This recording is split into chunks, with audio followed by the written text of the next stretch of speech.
when will President Joe Biden designate Avi Kwa Me as a national monument? We talked to one tribal leader involved in the discussion. Plus, Troy Heinert from the Intertribal Buffalo Council joins us to talk bison restoration. And for Women's History Month, a Native veteran is helping lend a helping hand. I'm Aaliyah Chavez. Join us for those interviews, plus headlines from the ICT Newscast. This program is made possible by the Corporation for Public Broadcasting, a private corporation funded by the American people. Arizona State University welcomes 3,500 Indigenous students from Arizona and across the nation. It serves one of the largest populations of Indigenous students among U.S. colleges and universities. We created a sense of place for tribal nations to create futures of their own making through community outreach and research, taught by world-class Indigenous faculty where they see a reflection of themselves and their experiences. Find community at ASU.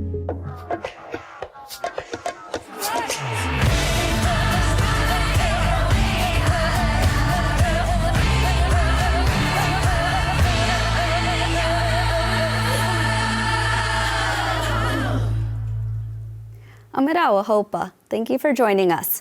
We start today in Alaska, where Indigenous mushers in the 2023 Iditarod are celebrating big. That's because the top 3 finishers in this year's dog sled competition were all Alaska Native.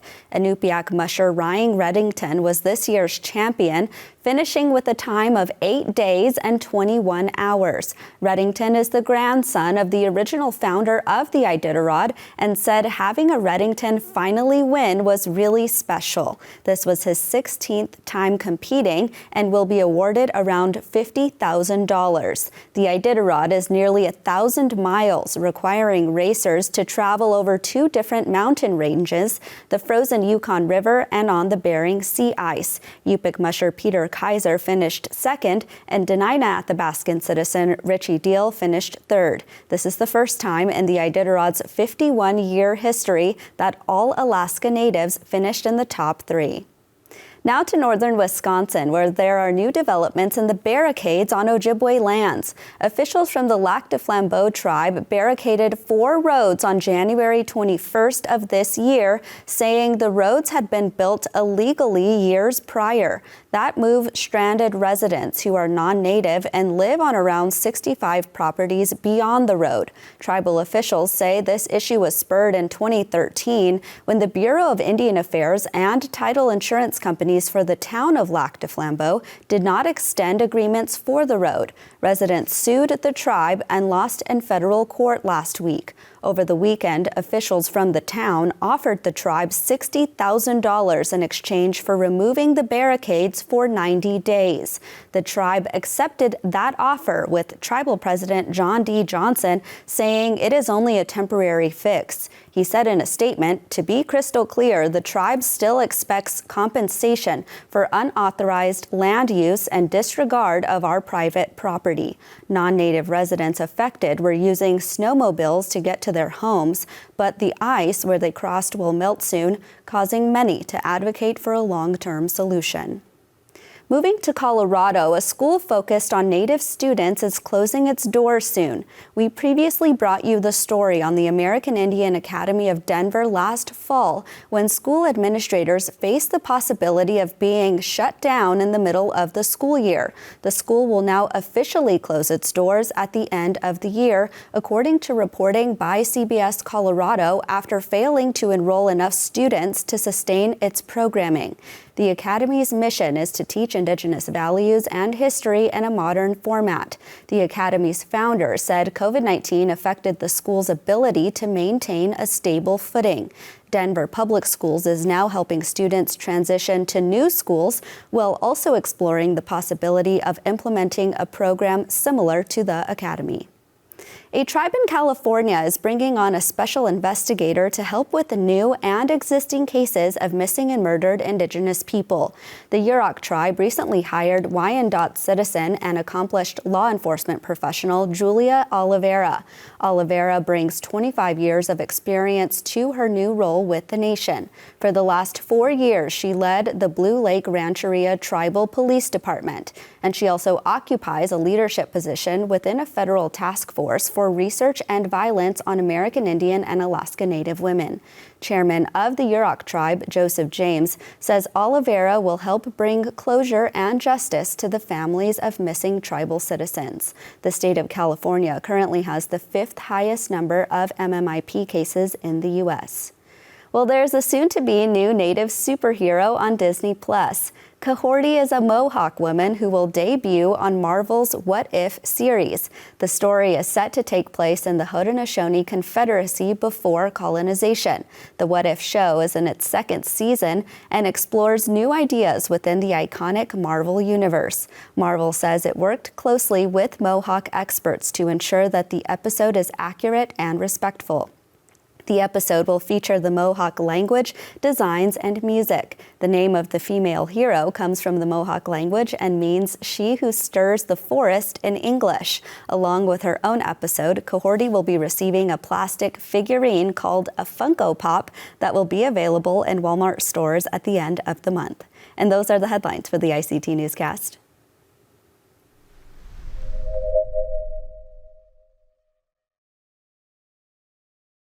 During the White House Tribal Nations Summit in November, President Joe Biden said he intends to make the sacred site of Avi Kwa Me in Nevada a national monument. Friday marks 100 days since that commitment. Last week, it seemed as though the designation would finally happen. Then the White House rolled back, saying the designation could come at a later time. Chairman of the Fort Mojave Indian Tribe, Timothy Williams, has been involved in the conversations and joins us now virtually. Hi again, Chairman. Welcome back to the ICT Newscast. Hello. It's good to be back. Good to be back. So I don't want to pretend that we are all on a level playing field here. So first off, tell us how Avi Kwa Me is important and has cultural significance to your people.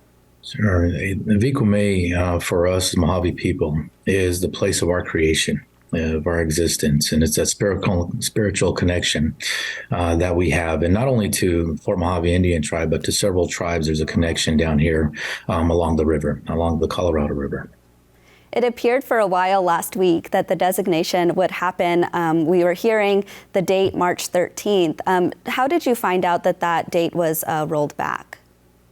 Well, I think through the communication with the White House has been especially good with us. You know, there was reports that it was going to take place, but our direct interaction with the White House said otherwise. And so, you know, we kind of knew what was going on the entire time, although there was several reports out there in the media that it was going to take place and that it was rolled back for us. We never had any formal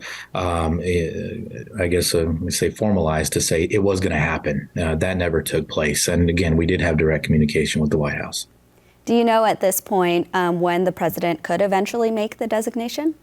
Yes, you know, and that's what's been fortunate. Yesterday, as a matter of fact, I was able to meet with the president.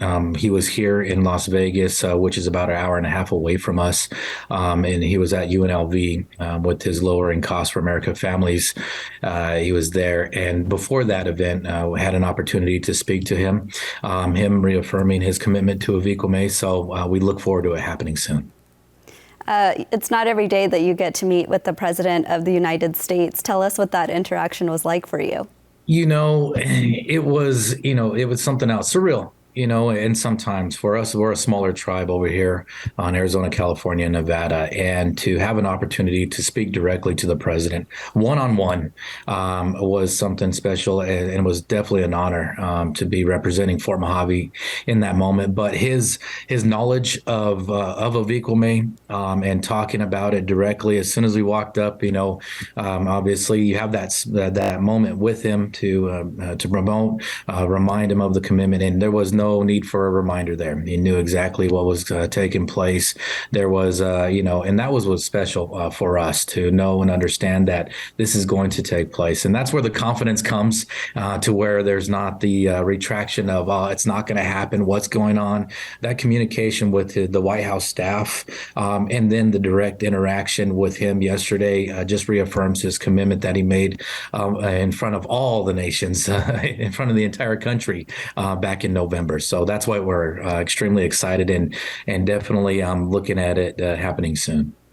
Aside from talking about Avi Kwa Me with the president, was there any other policy initiatives that you wanted to get on his radar?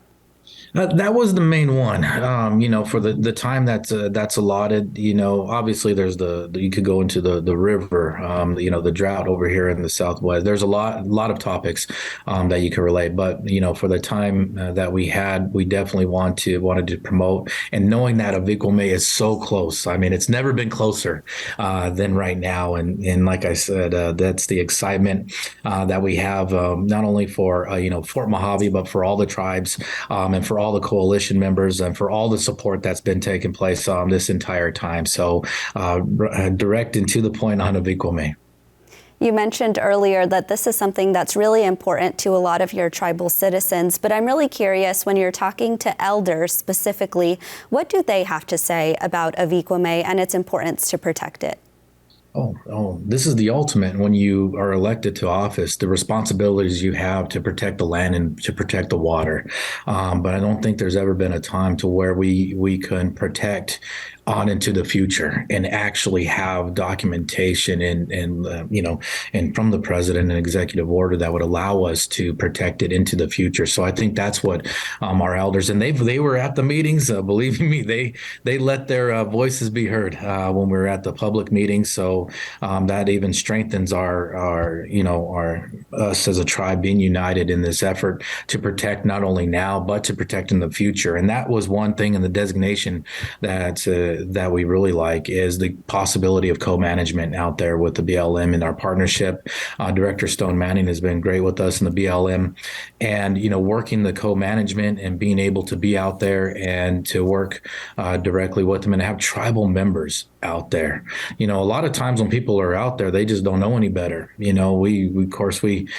have our moments with people that are out there and they're desecrating the petroglyphs and different things like that. But there's also a large group that, if they were educated in these areas from the tribe, they would know better. Chairman, as you mentioned, Avi Kwa Me is getting a lot of national attention right now. Is there anything that you really want people to know about Avi Kwa Me that maybe us as journalists are missing about this whole story? What do you really want people to know? Really want people to know, that it can be done. As far as tribes go, this has been something that started a long time ago, not only from this council, but from councils before.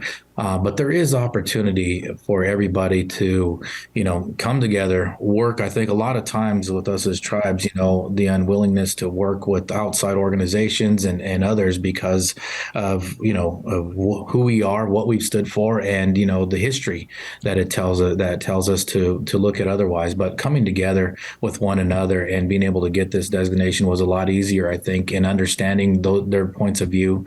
But just understand that the Fort Mojave Indian Tribe, it will be protected in the future. I think for everybody to know and understand that it's not only our mountain of Avi Kwa Me, there's thousands of acres outside of this that's going to be designated, that's going to prevent the opportunity for whether it be solar or whether it be wind farms coming in. And we received those 106, a lot of consultation processes, but man, to allow for this to take place, I think is going to be special for our tribe. But to know and understand that it can be done, it will be done. Be persistent out there. As we fight for our lands, as we fight for our waters, as we fight for everything, be educated, be knowledgeable in the topics, and man, we can move mountains as tribes. And like I said, down here in Fort Mojave to meet with the president yesterday, wow, it can be done. Well, Fort Mojave Chairman, we know you have a nation to lead, so thanks so much for joining us this morning. Oh, wow. We appreciate your time. Thank you.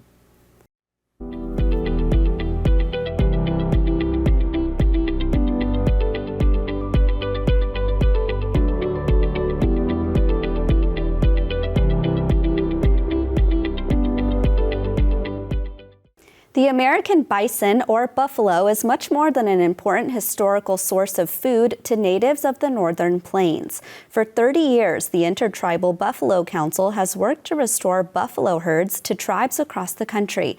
The council believes that reintroducing buffalo can help heal the lives, spirit, and economies of Native nations. Troy Heinert is here with us today. He's the executive director of the council and a former South Dakota state senator. Hi there, Troy. Great to see you. Good to see you as well, Aaliyah. How did the council get its start, and how many tribes are part of the group today? Sure. So like you said, we started 30 years ago in the sacred Hesapa here in the Black Hills. Started with 9 tribes, and today we are up to 80 tribes in 20 states. And collectively, those tribes manage over 20,000 buffalo. I understand that you work to restore herds to tribal lands. What is the last place that you actually introduced a new herd? So the Menominee tribe in Wisconsin received buffalo for the first time last year. Tell us about that effort. It was a long time coming. They were, I think, a little nervous. They hadn't had access to buffalo for decades. And so we kind of walked them through the process, and they put in all the work, got their fencing ready, got their pastures ready. We run a surplus program. So last fall, we moved over 2,200 buffalo in about 2 months. And Menominee received some buffalo. They had a large ceremony or a ceremony to welcome those buffalo back home. And it's been really impactful for that tribe. I understand that you've been doing this work for 30 years. So maybe talk about what the advantages are for tribal nations to get their buffalo back. Well, our goal and mission is to restore buffalo for that cultural and spiritual connection. And when that happens, and you hear the songs and see the ceremonies that come out that have been dormant, not forgotten, but just dormant, and it just reinvigorates the people. We know that buffalo help heal their land, so we work with them to make sure they have adequate space. And a plan for what they want to use their buffalo for. Some tribes are purely on conservation efforts, while some tribes, want to just be able to feed their people. And some tribes, like here in the Northern Plains, who've had buffalo for years, actually are in the commerce of buffalo, or they're able to sell buffalo meat to, restaurants or private individuals. So we just try to help tribes best we can with whatever direction they're going. This is a farm bill this year, and you've been working with the Native Farm Bill Coalition. What are you hoping to see included in the next bill? Right. So, the last farm bill, prior to the last farm bill, there were no tribal specific regulations when it came to the farm bill. And 5 years ago, they were able to get 68 provisions for tribes or tribal producers. This year, we want to see some things expanded in the Farm Bill, more 638 authority across tribes, being able to 638, their FDIPR or SNAP programs, so that those locally grown products can be put into those programs. We'd also like to see a tribal meat inspection program started at the USDA.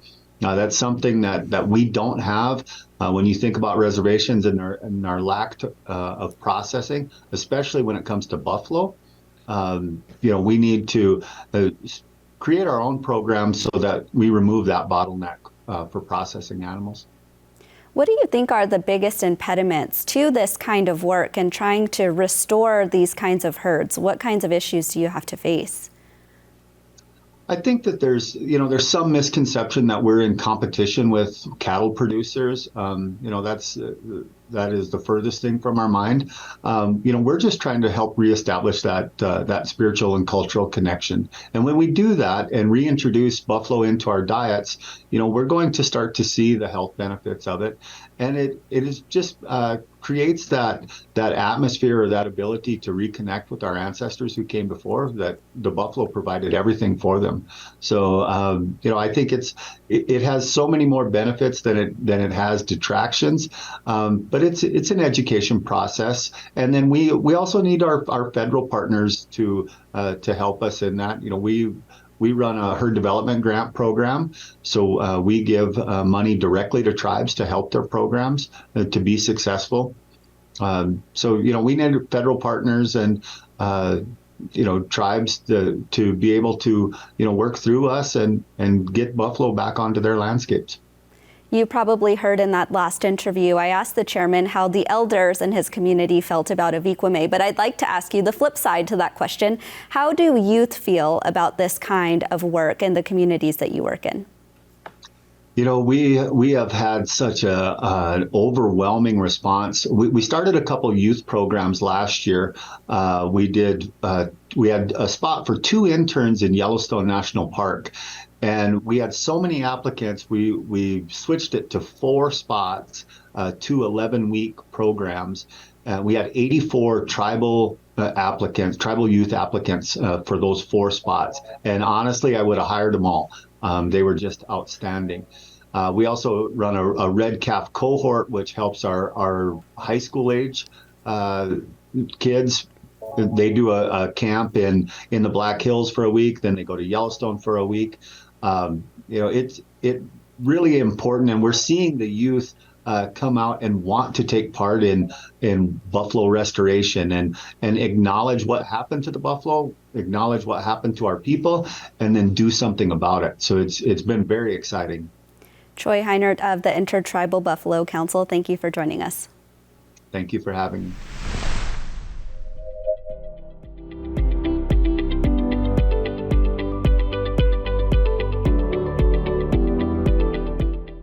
The percentage of Native Americans in the armed forces is higher than any other ethnic group. These warriors serve the United States and their tribes. Bernie Tyler is among these veterans. She works for the Diné Na'Zba Partnership for the Navajo Nation. Welcome, Bernie, and thank you for your service. Hi there, Leah. It's good to see you again. So I want to start off. Tell us about the partnership or the organization that you work for and its goals. Yeah, the partnership I work for is known as Diné Na'Zba Partnership. It is a Navajo veteran-focused organization local to the Navajo Nation. So we are a program that's unique in that there is none like ours here on the Navajo Nation. We service Navajo women and men, veterans from all over the reservation, which includes the 3 states. So that's Arizona, New Mexico, and Utah. When you were in the service, being a female, I'm really curious about the unique challenges that you faced. So when I served, there was some challenges. I felt like it was kind of like a male-dominant thing. And now, even to this day, when I'm in this position, I'm doing this job, I feel like sometimes the female veterans are not recognized maybe as much as the male veterans. And so that's just kind of been a process that I've gotten used to. Again, now that I'm doing this job, I'm reaching out to all and not just, like the male veterans on the Navajo Nation. So, that's definitely a challenge that I have to overcome. And it's helped me, especially this month being Women's History Month, has helped me to reflect on, just the equal rights and how far we've come as far as, being in the military and serving as a Navajo woman. Maybe talk more about that. When you meet other Navajo female veterans, what is the camaraderie like among you all? I think initially it's just excitement. I know I've met a couple out in the world and I'm like, wow, hey, hi, where are you from? What are your plans? That initial connectedness just, and then, of course, getting to know each other as, what is your MOS? Where are you stationed? Where's your duty station going to be next? You find a lot of excitement that somebody from back home is also serving in the same battalion as you. So yeah, you get to know that person, even if they're from like the other side of the Navajo Nation. So it's really exciting. It was exciting to me when I came across Navajos when I served. Bernie, the last time you were on our newscast, you shared the challenges that some of the veterans that you work with are facing. Give us an update on how those efforts are going, and if those challenges are still existing. I think it's been about a year since we last talked to you, but how those things are going. Yeah, I was going to say that. Yeah, it's good talking to you again. So DMP, we're boots on the ground. We try to really be impactful, especially addressing some of these challenges. I think the last time you and I sat down and we talked about some of the rural challenges, and that was just trying to get to veterans in rural spaces. Some of them live in desolate areas, so sometimes it's hard to even get word out to them. Just with the help of the community, the VSOs, the chapter government, we're able to communicate with these veterans. We've had phenomenal food drives that allow veterans to come out of their spaces because we're giving food, wood, water, and things that are essential to their daily needs. So eventually they're going to come to these events. So since we last spoke, again, I've been doing a lot of community outreach, community integration type things, and and just being in the media is helping a lot, getting our organization's name out there. And so more and more people are coming to us and saying, hey, Bernie, how can I help the Divisional Spot Partnership? I can even do volunteer services. So we're definitely making an impact in many different aspects, not just media, but also over in the social media platforms. More people are following us, and they are able to read our success stories, our testimonials, and that's how they know, hey, the Navajo Spot Partnership is a real organization that's doing things out there for the Navajo veterans. Well, Bernie, Tyler, thank you so much. Thank you. And that's a slice of our Indigenous world. For all the latest, visit ictnews.org. From all of us in the newsroom, stay safe, my relatives.